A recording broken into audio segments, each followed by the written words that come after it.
Hello, everyone! Another virtual event with Mysterious Galaxy. I am Nick, the Director of Events. Today, I have two wonderful authors here for you. We are celebrating Mur Lafferty's latest novel, Station Attorney. Hello, Mur! Hi, thanks for having me. This is exciting. And the book is out. Oh my God. Yes, here it is. I'm holding it. In conversation, we have, of course, Gwenda Bond. Hello, Gwenda! Hello! Hey. We have been very fortunate to have Gwenda in store in recently this year, as well. I've seen her at recent offsite events, so it's good to see you again in virtual again. I was telling you. For anyone who may not be aware of these two authors who are joining us maybe for the first time ever, thank you. Hello.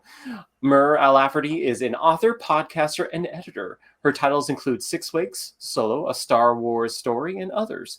She has been nominated for many awards and even won a few. This is her bio. I didn't write that part. I just didn't sweep it under the rug. Gwenda Bond is the New York Times bestselling author of many novels, including the first official Stranger Things novel, Suspicious Mind, the Match Made in Hell series, which includes Not Your Average Hawkeye, and The Date from Hell. But as I said, today we are celebrating Mur's latest novel, which Mur just said is finally out, Station Eternity. For anyone who has already purchased or will purchase a copy through Mysterious Galaxy, you will get a lovely signed, and I swear it will just, there we go, stick it right there. A lovely signed book plate signed by Mur herself. It will make sure your orders come with that. If you click the link below, they'll take you to our website where you can purchase this title and any of other Mur's available books, as well as any available books from Gwenda, if you want to share a little love there too. And lastly, before I disappear, if you have any questions that you would like to ask them during the Q&A session, go ahead. There's another link below that says Ask a Question, and you can submit those there, and they'll be answered later on. All right, I'm going to disappear for now, but I'll see everyone later in the program. Thank you. Thanks. So, Mur. So, Gwenda. Good to see you. It's really good to see you. You say that. It's so loaded when you say that. It's like, here we go. So, Mur. Here we go. By the way, FYI, as you guys can probably tell, there is a border collie lurking nearby, and I'm surrounded by pets, and I'm home alone for once. So, apologies if they get rambunctious. So, Mur, let's talk about your book. Yes. Station Eternity. We'll talk about your fixation on space murder and where that came from and many things. But first, just tell people, in case they haven't had a chance to read it yet, about the book. I pitched this book as Murder, She Wrote meets Babylon 5. R.I.P. Angela Lansbury today, actually. It stemmed from, first, I'm a sci-fi geek, and honestly, it feels difficult for me. I like to read a lot of non-speculative stuff. I branch out, but when it comes to like telling stories, the idea of telling a story with no speculative elements, it feels wrong to me. It's like, where are the aliens? Where's the magic? Same? This is boring. I mean, other people can do it and I'll read it, but me writing it, I'm like, so it came from just reading and watching mysteries where you've got this amateur sleuth and murders happen around them, and no one says, man, it's weird that murders happen around you all the time. And I'm Gen X, and I grew up in the time of Murder, She Wrote. And when I was growing up, the joke was that Jessica Fletcher was the most successful serial killer in the history of the world, because not only did she kill all those people, but she managed to finger everybody else. And so, in the whole idea of, I also had a friend who, he had a day where accidents were happening around him, not to him, but around him. And he was starting to get really freaked out. Like what kind of accidents? I believe a bicyclist was hit by a car. He found he was running on a trail and found another runner who was suffering some sort of insulin shock, and oh my gosh, it was he was shook. Serious things. He was freaked out because stuff kept happening, and that just made me think if you were Jessica Fletcher or Miss Fisher or Father Brown, it's you'd probably go, why are all these murders happening? This is freaky and I don't like it. And then everybody around you would be like, no, there's a party. Is Miss Fisher going to be there? No, I'm good. Go to church to Father Brown's? No, I don't need any more religion. I'm good. Don't even want to go. No. I would go to Miss Fisher's party, even knowing I might end up murdered. You'd probably be murdered, Gwenda. With that hair, you definitely would be I feel either the victim or the murderer. I feel like we would start detecting. You know what it's like when there's a guest star who comes and they're good friends with the sleuth. They're either the murderer or the victim. Okay, we'll come back to that. Okay, but okay. Angela Lansbury was definitely an inspiration. Oh, definitely. I think many of us, but yeah. For this I think I don't know. I can't tell you the last time I read A Murder, She Wrote or watched A Murder, She Wrote, but it was one of those like things that soaked into my consciousness growing up, kind of thing. Same. Really, and just you knobs and broomsticks when you were a kid too. I remember watching it. Yes. As an adult, I became a big fan of Sweeney Todd. Yes. It's like as somebody who did not grow up around any sort of theater, like the idea that you could watch a famous Broadway play on the TV. Right. Like even when Hamilton did it recently, it was a big deal. They could make a lot of money, They really could. I hope there will be more of that. Yeah. I know. But like seeing Jessica Fletcher in Sweeney Todd is one of the best things ever. Yeah, like absolutely. I don't even. Yeah, so I loved that. So I love her. So or for rather, those Angela who Lansbury. did not get from Mur's shorthand pitch the details of the book, I got distracted. I'll give you more. I'm sorry. No, it's good. That's why I'm here. Miss Mur will tell you I'm always here to brag on my friends and fill in the things they don't say. And so you were a genius at putting together like these high concept space murder books. I mean, it's sort of like, I feel like, especially with this one, After Six Wakes, and this is a series, which we can talk a little bit about. It's something that seems so obvious, but it's very you, and it's very, it's increasing the level of difficulty, I feel like, and playing to the strengths of the mystery genre at the same time. Yeah. And so this book, if you guys haven't gathered, is about Mallory Viridian, a person who has gone to a space station, Station Eternity, because when she was on Earth, people kept turning up dead around her, and she would help solve their murders. But it's like 8 people at the beginning, is that right, on Earth? There's a lot more. There's like 15 or so. Okay, this was a problem in the editing. It really was.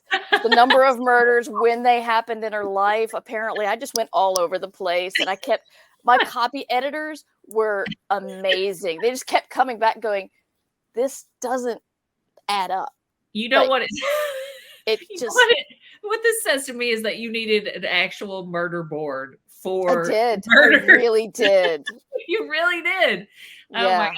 That was such a missed opportunity, and I hope you do it for the next book. I'm so sorry, but yes, she has murders happen around her. She solves them, but nobody likes her. She can't have a relationship. She can't hold friends. And when First Contact happens, and aliens are just like, look at these violent, weird people. Let's not let them hang out with us just yet. And she's like, well, maybe they'll take me if they listen. And I thought about putting that part into the book, and I just realized that would bore me. And so I'm just like, I just hand waved. I'm just like, she asked if she could go live on the station. They said yes. I'm like, bureaucratic conflict is not my thing. I don't like reading it. Right. Yeah. We don't want to, we did not need 60 pages of I'm sad and I would like to go to space. As people keep dying around me. And so of course the inciting incident in the book is that humans are now coming to this space station where she did not expect them to be. And she is, of course, like convinced someone's going to die, and she's not wrong. No, she's not wrong. Otherwise, there wouldn't be a book. I don't feel like that's a huge spoiler. It's not, because it happens in the first couple chapters.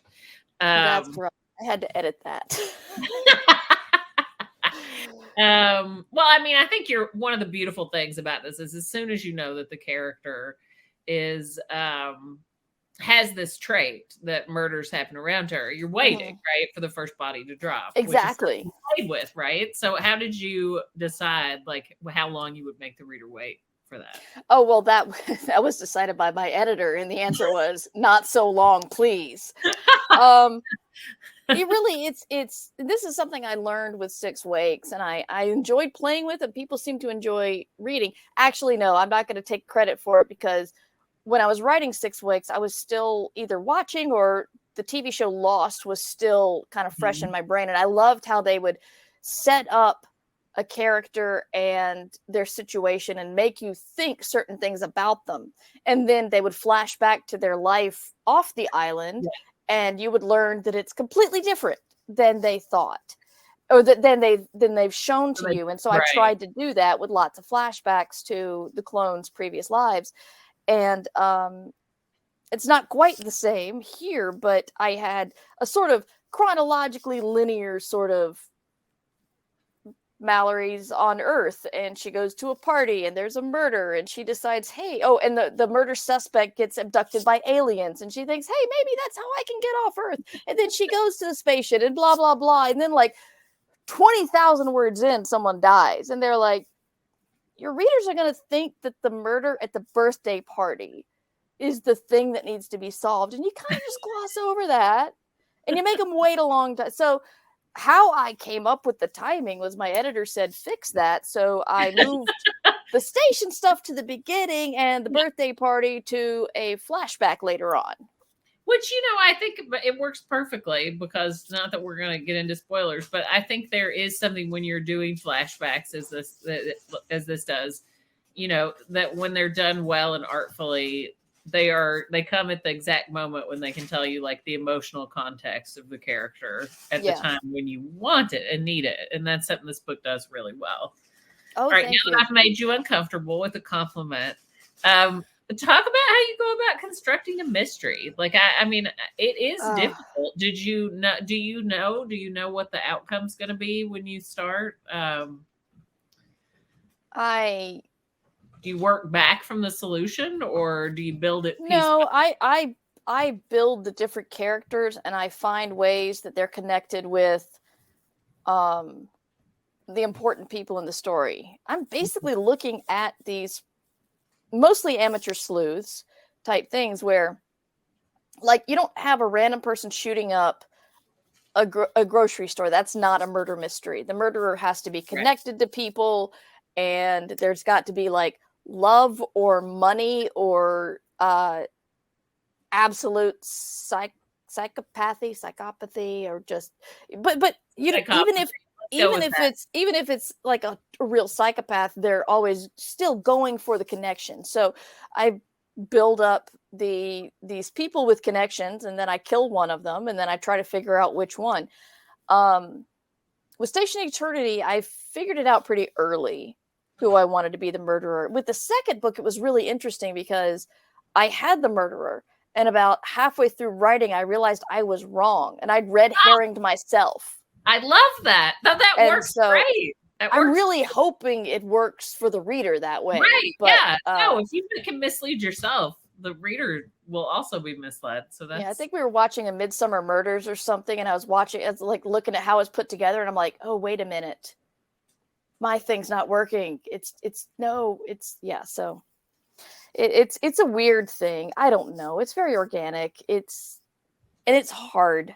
It's really hard because especially when you know the answer, you think that, well, everybody's got to know the answer because I figured it out. And even though I created it, I don't know. Maybe it's like a very hidden low self-esteem thing that if I come up with a puzzle, it'll be obviously very easy for people to figure it out.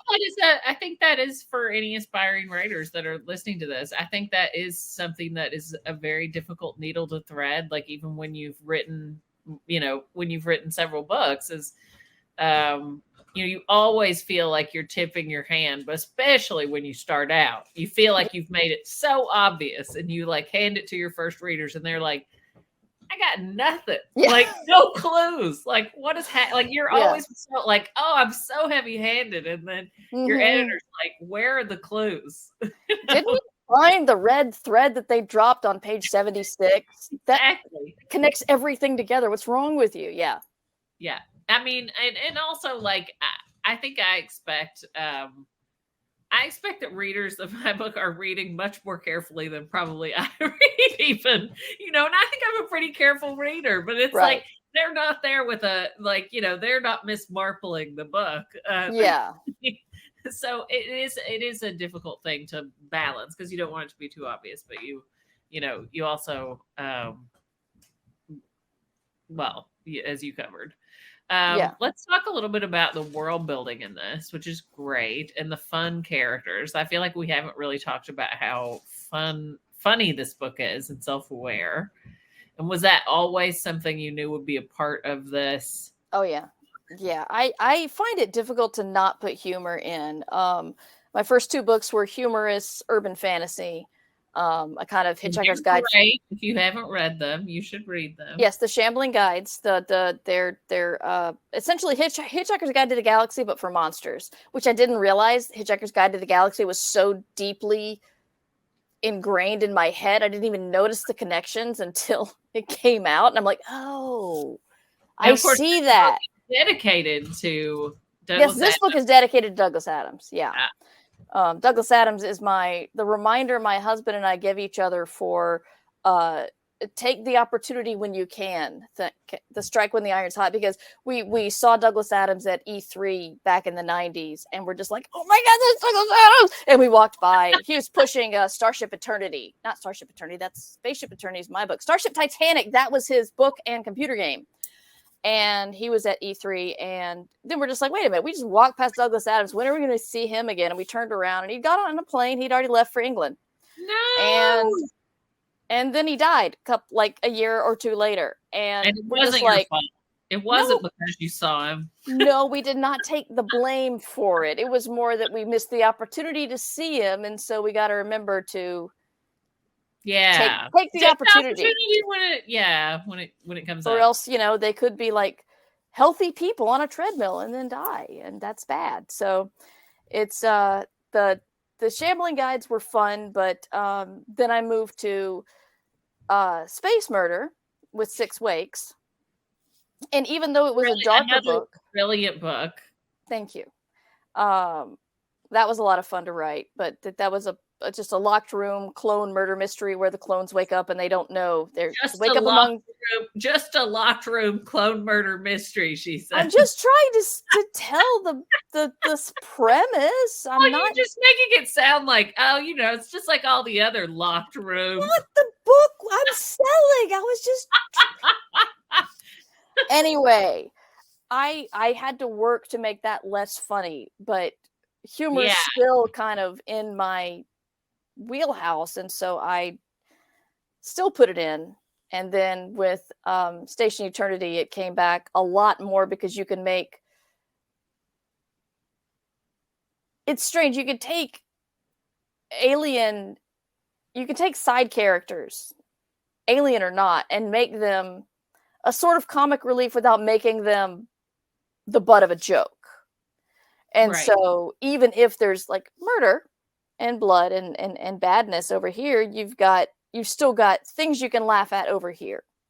Yeah. I suppose that's how the cozy murder mystery managed to do, like, let's all get together and tell stories about cats and cupcakes and murder. So people kind of like that connection.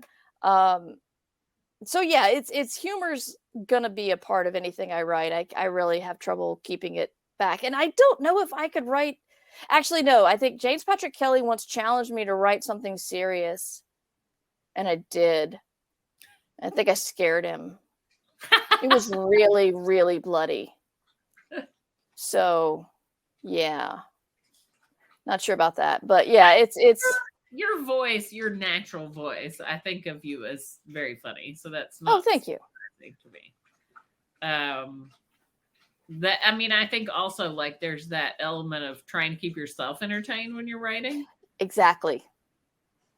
I think that's one thing I have a problem. Not a problem. It's like I respect people who write heavy, serious stuff. There's stuff that needs to be explored. There's people who need to read books about things that they've experienced so they can explore it themselves. These are all important books. Sure. I don't write them. Yeah. That's not what I do. And like, same. And I think it's possibly because it would depress the hell out of me. And yeah. Well, like, to bring it back around to Angela Lansbury, the New York Times has which I put a GIF link if you're not a subscriber and have used up all your free articles on my Twitter, just at Gwenda. They had done a video interview with her like 10 years ago to be aired only after she died, which makes it sound as if there's super salacious in it, but there's really not. I guess that's something they do. They probably have the people sign a contract, right? That they're not going to do any other whatever. But at the end, they asked her what she wanted to be known for, or remembered for. And she said basically she hoped that people would remember that she gave them an escape, because most people's lives are very hard. Yeah. And I found that such a refreshing answer, because especially for somebody who clearly was at the top of their craft and won every award, because I do think that we often, kind of put books in an escapist basket as if escape isn't a very important thing that literature does. Oh, and funny books are even worse. They're funny very much an escape. So hard, especially written by women. I will say, I think male books are marketed differently. Yeah. So I didn't take my own funny books seriously until someone told me that they were reading Shambling Guide to New York City in the hospital with their mother as their mother was dying, and I made them laugh, and that really hit me as. Yes. It's still important. The funny stuff is important. Escapism is important. Exactly. I met a fan earlier this year named Faith, who's local, who is a burn victim. Oh, I remember those pictures. She loves, and burn survivor, I should say, not victim. And she's very much an advocate for other burn survivors to be seen and be normalized. But so she came to an event of mine, and the Not Your Average Hot Guy, she was like, I didn't think that I would ever laugh at a book again. And then I find myself laughing at a book that's filled with flames. And I mean, it really was one of those moments that reminds you oh, this is why we do this, right? Yeah. Book, oh yeah, I wrote this book for you. So I think that's super important. And I think that these books are delightful. And I feel like mystery readers, and crossover science fiction mystery readers are people who really want those, right? They understand the ways that those genres and the tropes within them, you can have fun with them, and it's almost like an internalized vocabulary. I don't know, does that make any sense? Because Douglas Adams, I think, humor very self-aware of what the reader is bringing, and I think you do that same thing here. Yeah, I think the self-aware thing is really funny. I was having a talk with a friend who's a old school podcaster like me, Christiana Ellis, and I was telling her about this book. A podcast Hall of Fame winner. I don't know if she's in the Podcast Hall of Fame or not. I just like to bring it up that you are whenever I get a chance. Okay. Anyway, thanks for the distraction, Gwenda. Good job. But I was telling her about the story, and I thought, wait a minute, but if I point out, if I say out loud that murders happen around this person and it's weird, do I have to then say why? And she's like, of course you do. If you're gonna posit a question, you got to answer it. And that it's now I'm really happy with how it turned out. But at the time, I'm just like, well, where the hell am I going to go with this? But it was a really fun challenge to actually bring up the fact, okay, so people do die around you. Why? Right. It can't just be coincidence or, So that was something really fun to explore, and I forgot to put Christiana in the acknowledgments, but she's going to be in the acknowledgments of book 2. Maybe you should dedicate to her. Just kidding. I don't want to set the bar. Dedication for book 2. I don't know. Sometimes, I mean, once you write a bunch, it's like, who am I going to dedicate this one to?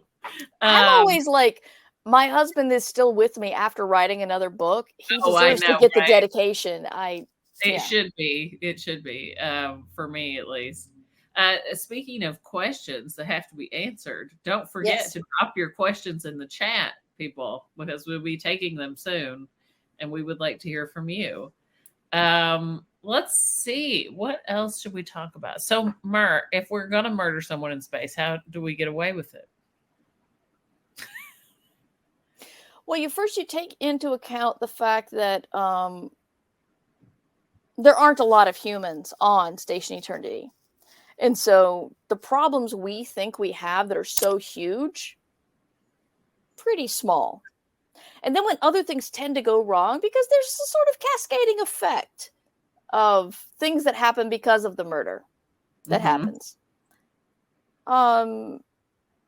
Things get even bigger, problems arise for the aliens to where they're just like, someone died, I don't care. Go deal with your own problems. And human shit. Human shit, yeah.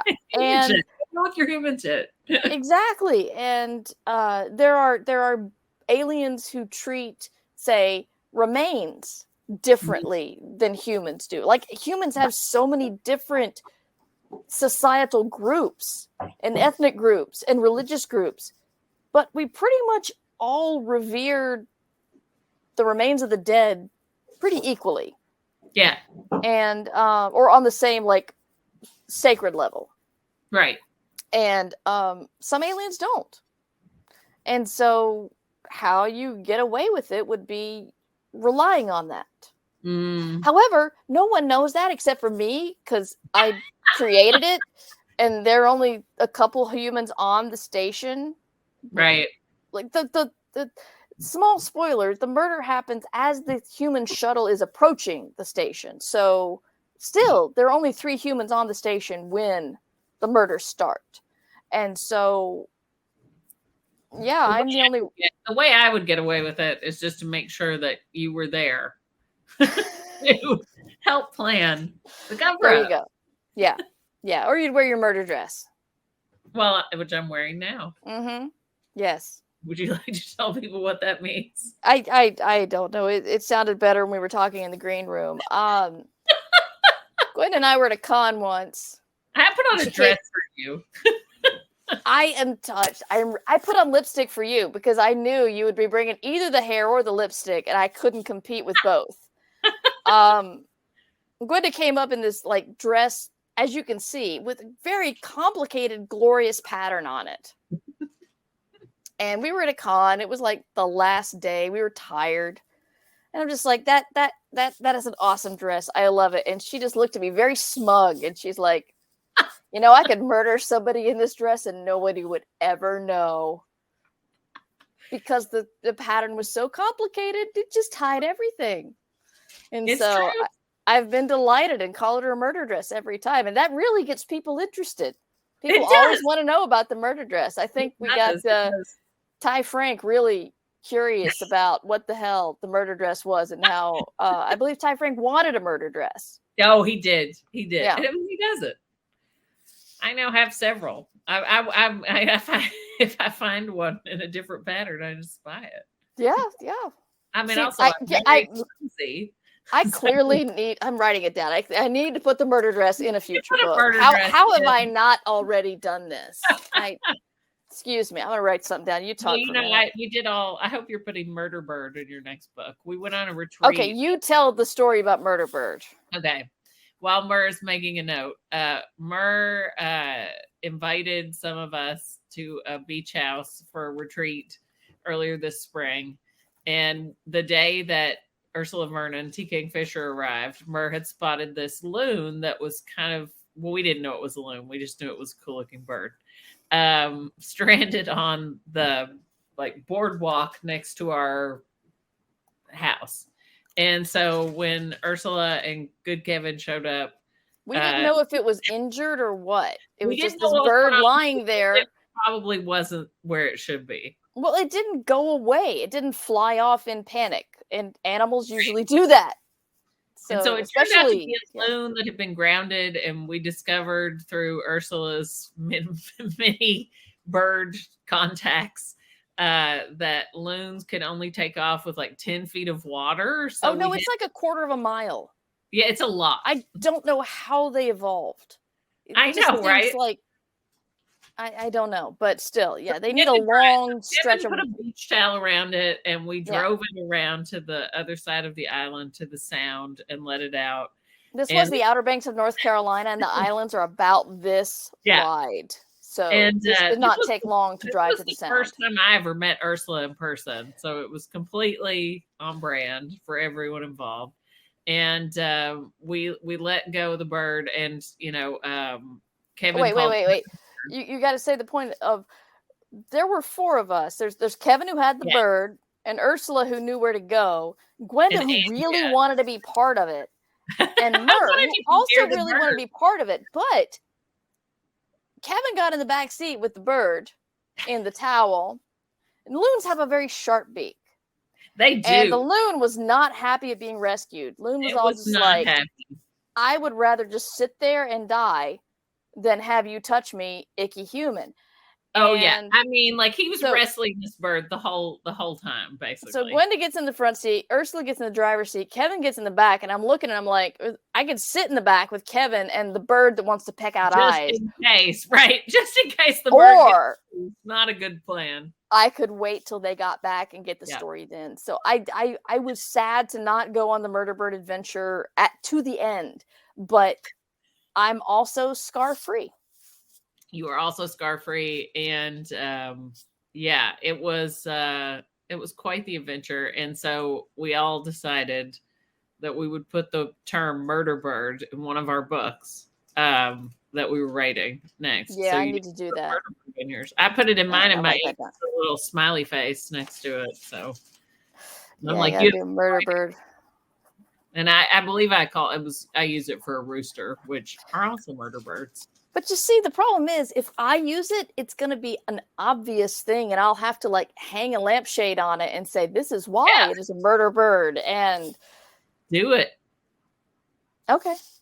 We just got to make sure Ursula puts it in hers, because she literally has murder birds in her next book. She's got murder in every mushrooms in her latest book. So Ursula's gone beyond any sort of murder concept that we can create and gone into murder mushrooms. That's true. That's What Moves the Dead by T. Kingfisher. Hey, yes. Actually, if you wanted more murder mushrooms, I could recommend a whole list, but I'm not going to. In fact, I just read, actually, this comes out next year, and I will recommend it because it's a North Carolina author who you might know more. I don't know, Nathan Ballingrud. His first novel comes out. He's very well known for his short stories, The Strange, and it's basically True Grit meets The Martian Chronicles, and it's so good. And it does involve mushrooms. Nice. Can I comment on something in chat? Yes. Patrick says you have alien wasps. Avian aliens would not be much of a stretch. That is true, but guess who gave me half of my alien wasp information? Ursula Vernon. Actually, Ursula gave me the trigger that set off book 2, which I can't tell you anything about because it's a spoiler. But I should probably dedicate book 2 to her because it's her information that sort of, when you ask Ursula a question about an animal, she'll answer it, and then she'll take it like 7 shades weirder and tell you stuff that you had no idea existed. We did a game together. We were talking about this in the green room. Mur was our GM, called the Keeper, for this game called Brindlewood Bay, where me, Ursula, our friend Joey, and Numbers Ninja all played little old ladies solving murder together. You can go watch this chaos on Mur's Patreon, I think. No. Twitch.tv/Mighty Mur. Actually, I'm not sure if it's still there. I need to put it on YouTube. Crap. Put thing on YouTube. I mean, it must be memorialized for all time. I mean, it was a very fun adventure and very chaotic. And Ursula played a birder and, in fact, dropped tons of bird and poisonous plant facts throughout the entire thing.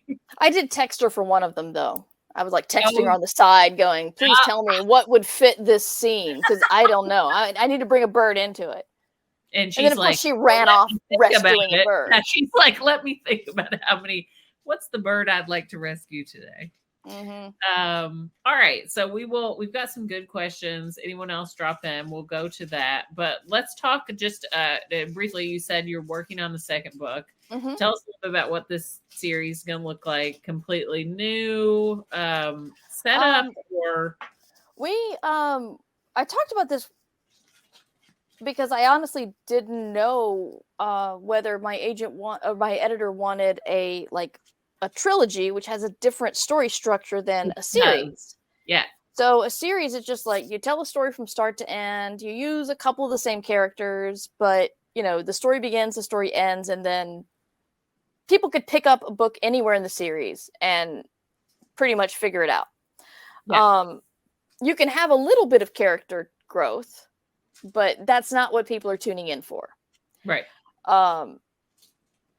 And they said they did want the series, not the trilogy.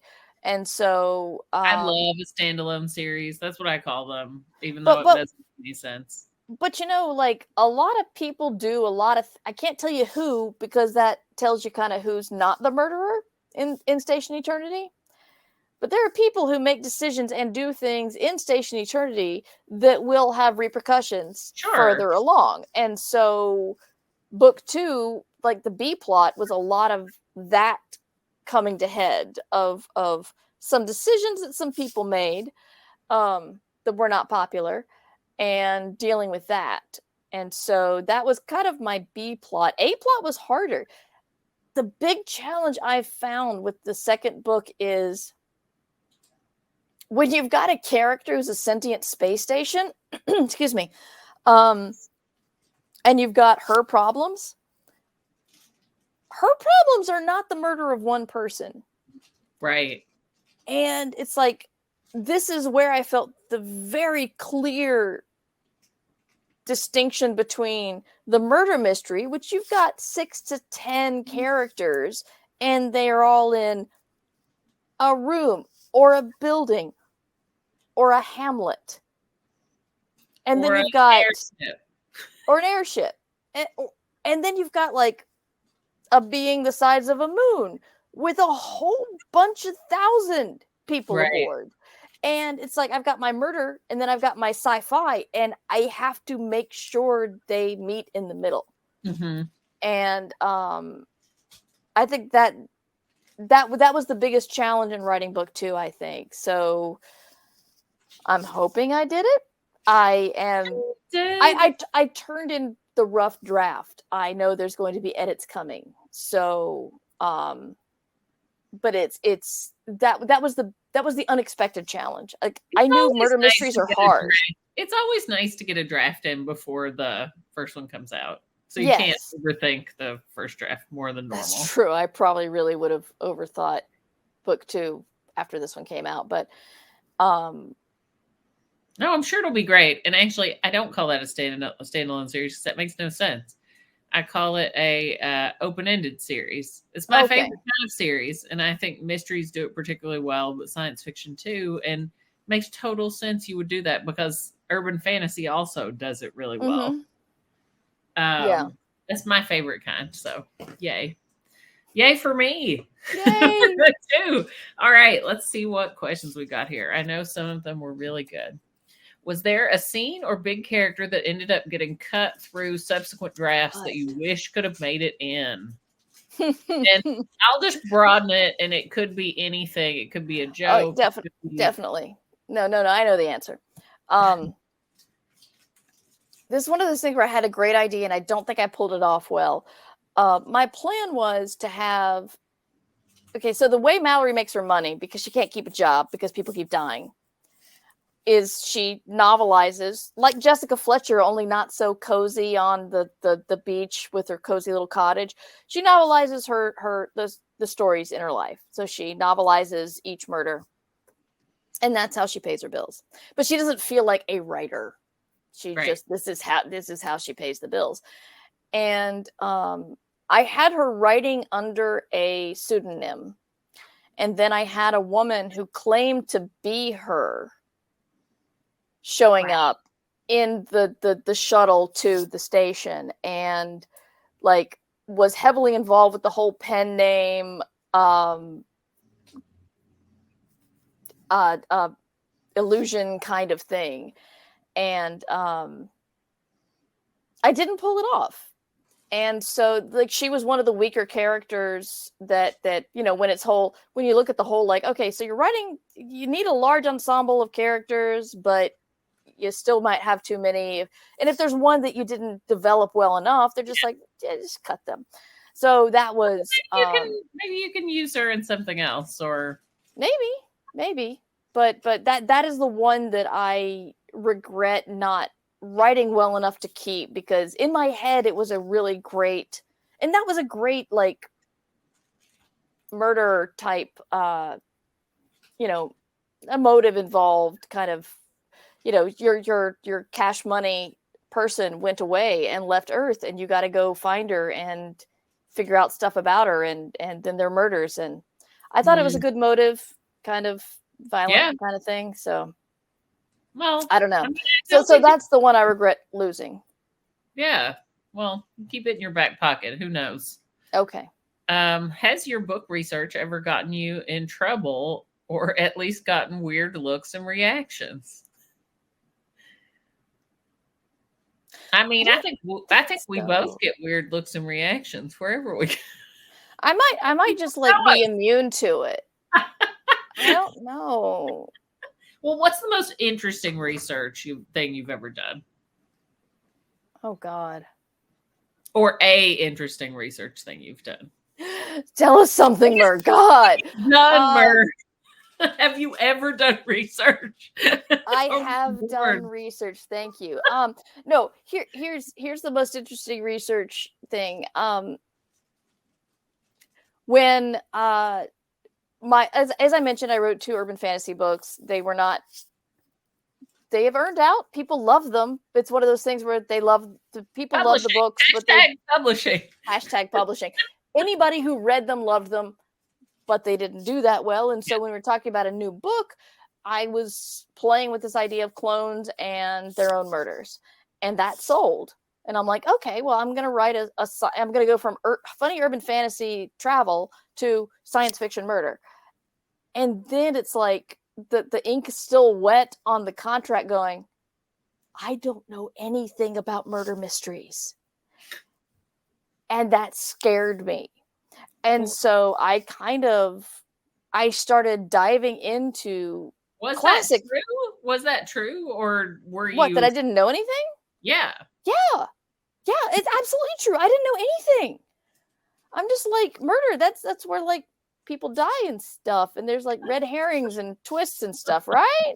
All right. And like psychological thrillers were really hot. I guess they still are, but it's like, but that's not what I was writing. And so I decided to go back to the classics, and I'm sorry, I couldn't get into Dorothy Sayers, but I picked up Agatha Christie, and I just dove in, and I found that I absolutely loved almost anything she created.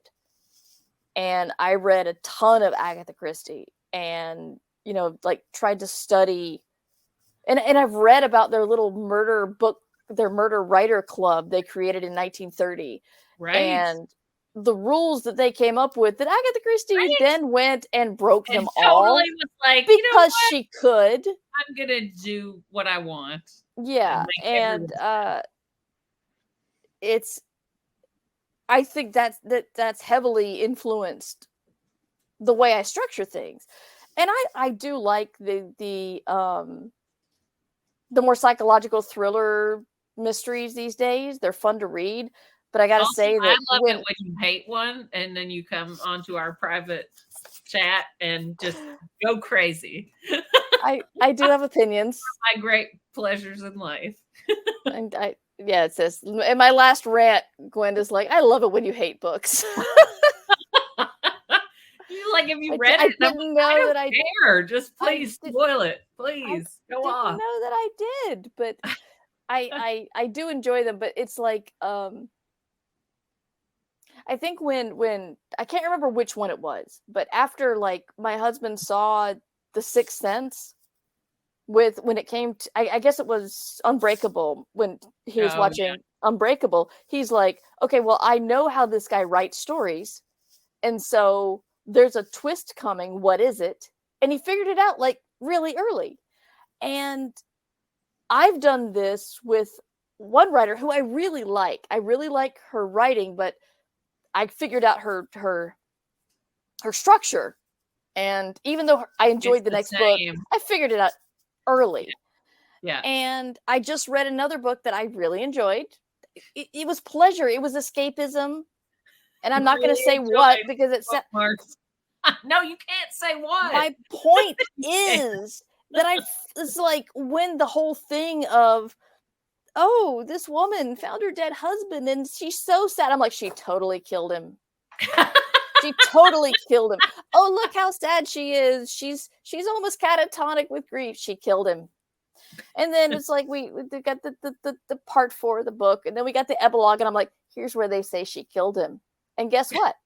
That's where she says she killed him. I'm like, that's the problem with these fancy psychological thrillers, is like there's only so many twists, so many ways the twist can go. So it's almost like they've gone too extreme, and we need to go back to the old murder mystery where we're just going to give you 5 characters, all who have a motive.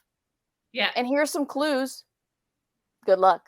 Well, it's interesting. I feel like we've seen that in movies, right? With like Knives Out and our very classic mystery. Knives Out did something different, though. Well, that's true. Yeah. Knives Out said early on, this woman administered this drug and it would have killed him, but he killed himself first. I'm sitting here going, where's the mystery? They showed us what happened, and that was brilliant. It was. And so I mean, Knives Out was different. But I do feel like you have a finger on the pulse of something there. I feel like it's coming. I feel like the classic mystery is coming back, because it is in some way, because we have had good.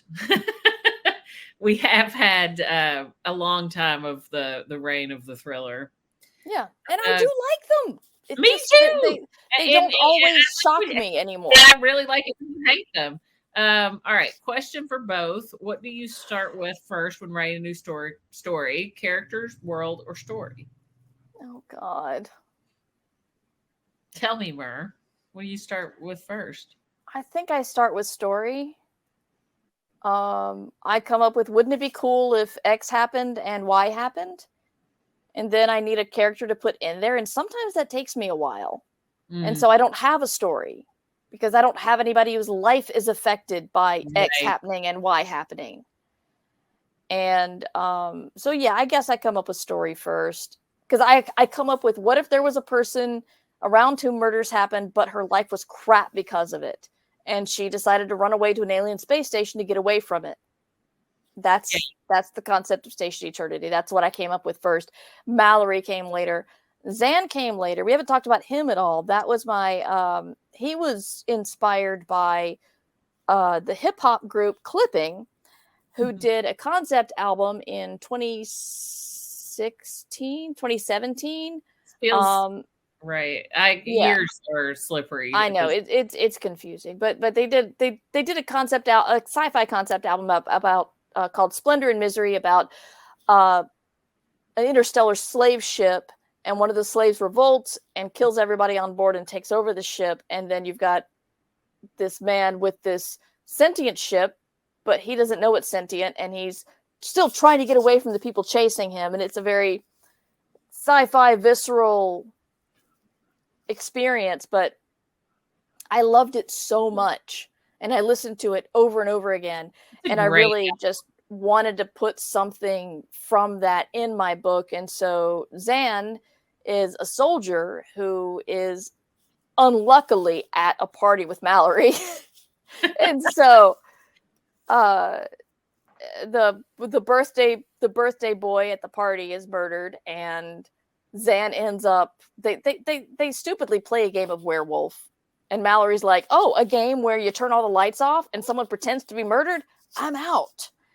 And she leaves the room, but then of course she goes back into the room because someone has died, and Zan's there holding the bloody corpse, and he runs and gets picked up by aliens. And that's like the best way to get out of police chasing you ever, which is just like, I'm sorry, officer, he was abducted by aliens, which they had to accept because they knew first contact was a thing. So he was heavily influenced, and he ends up on, this is where the humor thing kind of edges in, because the people who pick him up are some joyriding teenage equivalent rock aliens who are kind of drunk on lava because the lava on Earth is really good. And so they got autopilot set up to take them back to the station now that their vacation's done. But the autopilot is a sentient ship, and she decides to pick up Zan, who's running across the field to get away from the murder that he looked like he just did. And so it's kind of Hitchhiker's Guide to the Galaxy with the Heart of Gold picking up Arthur, and Splendor and Misery with the ship falling for the slaves. So he's a fun character because he's got his own issues with the military, with the possible murder accusation back on Earth, and realizing he's on Station Eternity, doesn't really have a way home, but doesn't feel really pressed to find one because he wouldn't be going home to a good situation. So that's number 2. And number 3, Human is a really boring ambassador that nobody likes. So yeah, I forgot the question. I think what you've just demonstrated is what exactly how I would imagine you come up with your ideas, which is just like your brain is a stew, and you just matching things until they. And I'm kind of the same way.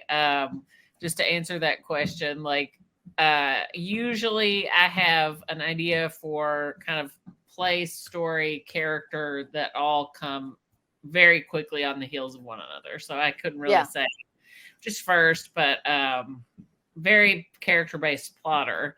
But like Mur, I like a good high concept, like a story that can suggest a structure.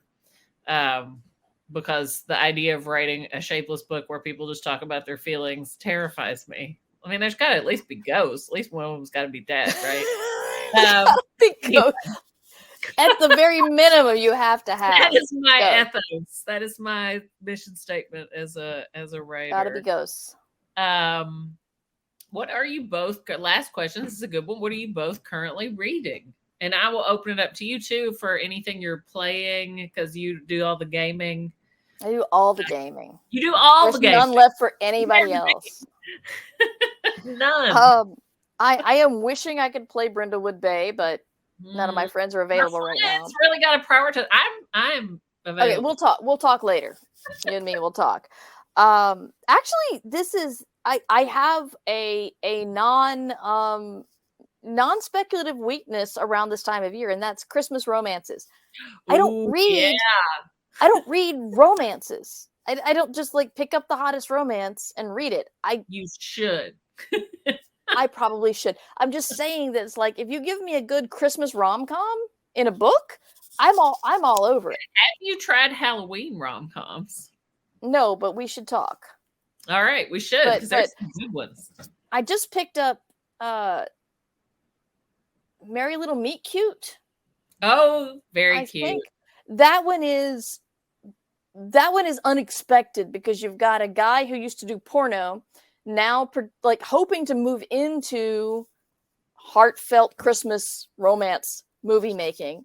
Only half of his makeup staff and his leading lady get injured or sick, and he needs replacements. So he goes to the porn side, hoping no one will find out. And so his leading lady is a porn star, hoping no one will find out. And a lot of the people working behind the scenes also porn affiliated. And it's still just a rom-com. There's no sex yet. There's a lot of talking about sex, but there's no actual sex yet. That's okay. That's okay. Oh, I know. It's just really funny. It's like I'm trying to, like, when you say Christmas rom-com, you don't expect people to talk about. Well, when she's about to go on her job, her roommate's like, I got you 6 bottles of lube. It's a delightful book. And it is absolutely delightful. And if you want another porn star, if you want a really sweet porn star, I think it's the Intimacy Project, but maybe that's the first one. The roommate. I bet someone at Mysterious Galaxy who knows. It's Rosie Dannon is the author. She did also a really good Jewish romance. Let's see. They're all great. The Roommate is the first one. And I will write that down. And who's kind of uptight, who ends up sharing an apartment with a very sex positive porn star and becoming like a sex positive person. And it's a great, super heartwarming, but there's a lot of sex and it's very hot. So the thing is, the Intimacy Experiment. Thank you. They're all good. They're all the Rosie Dannon books are great. I'm working on I've been hoping to do a Christmas rom-com for some time, but like I said, please. I want to throw in aliens or ghosts or something, and it doesn't feel right. It doesn't feel right. I want to do I just want to do a Christmas rom-com, and I hold myself back, and I don't feel confident doing it. So do it under a pen name. And then someone will impersonate you. It will be me. I will show up and I'll be like, I'm really the pen name. And then it comes full circle to your character you cut out of your book. This got deeper than I expected. I've also got the Galaxy and the Ground Within ready to go on my bedside table. So Becky Chambers. I'm just about to read, because I have a very sick pup. I'm about to read Fairy Tale by Stephen King, because I just kind of like it feels like a right time, and lots of people have said it's a good Stephen King book. So that's what I'm probably going to read next. I've been reading lots for blurbs, and I know it irritates people. I also just read the Decagon House Mysteries, which is like a book from the 80s. Here. Yes. It just came out here, got reissued here or something in translation, right? I think so. My husband really got into the whole Japanese mystery Hokata. Is that what it's called? I don't know. The very specific that law prohibits me from saying these words without further instruction. I apologize if I'm wrong. I think it's Hokata, which is a Japanese look at the classic murder mystery, and the Decagon House Mysteries is held up as the classic, which is a it's a self-aware take on, and then there were none by Angela Lansbury. I still can't stop talking about her, Agatha Christie. So yeah, but I have to say that there's also a manga out, which I got, and the manga is very clever. It's very clever, and I can't say why. What is it? It's very clever. House? Yeah. Oh, there's I think there's gonna be 5. It's not done yet. I was very disappointed. I was like I read the book, and then I tore through the manga, and I'm like, wait a minute, where's the last? I realized book 5 hadn't been done yet. I really enjoyed the book. I think it's probably about time to wrap up. Everyone, I'm sorry. You said there was another question? That's the question we just answered. Okay. I got on a tangent again. Are you quarterbacking me? I'm a great moderator. You're an awesome moderator. Carry on, Gwenda. Go. You two just create wonderful conversation with each other. Let's do another hour. Oh, we could. That's frightening. And then eventually she would start saying the names of thrillers, and we would be blacklisted in the mystery community. I will not say any names of any books that I did not like. I don't Only do that. dead authors can be criticized. I don't know. They're Even stage then, man. it's still dangerous. Yeah. Like their fans will come for you, I swear. Yes, exactly. Agatha Christie. She was Orientalist, people. Oh, We love the book, dude. but there's a lot of problems. She is not without fault. Good Lord. Yeah, no. There's like And on that racist, weird, sexist, classist stuff. The weird classist. Oh yeah. But boy, when it came to telling a mystery, Also, You can were learn you the from one her. who told me that she had a real tick with the way she described attractive men? no, was that wasn't me. It was another friend. I will get her to tell me what it was, but there's always one characteristic that attractive men have. The cleft of chin or green eyes or like that. It's something Okay. like that. Yeah. I'm gonna have to see this. I'm gonna have to see if anyone noticed this as well. I will find out and post it on Twitter. okay. Sounds good. Randomly without context. So It was like bam. It Everyone's was like, the what? chin, and then she's done. station attorney fam tag. Oh, Mur, Gwenda, thank you so much. This was utterly delightful. I Thank really you. appreciate this. It was so fun. Thank This you. was a lot of Bird. fun. Everyone Thank you Mandy. for inviting me. Thank you, Bye. Gwenda. buy the book from Mysterious Galaxy. And buy Gwenda's stuff too. It's amazing. Oh, don't. It's all And about we- you. It's all about you. No, tonight. it's half about can do you. I both. got an author to talk about my stuff with me. You're an author. We talk about Spoil your. it. It's Don't just spoil it. spoil it. You're spoiling it. You're the one spoiling it. Murder dress girl. God. All yes, right. everyone buy all of Nice. Mur Lafferty's All the books, books. including this newest one, Station Eternity, signed book plate. Also, Gwenda Bond, we still have some of her signed stock from when she was here. Get it. Buy Yes. it all. All right. Thank you so much, everyone. Have a great night. Bye. Good night.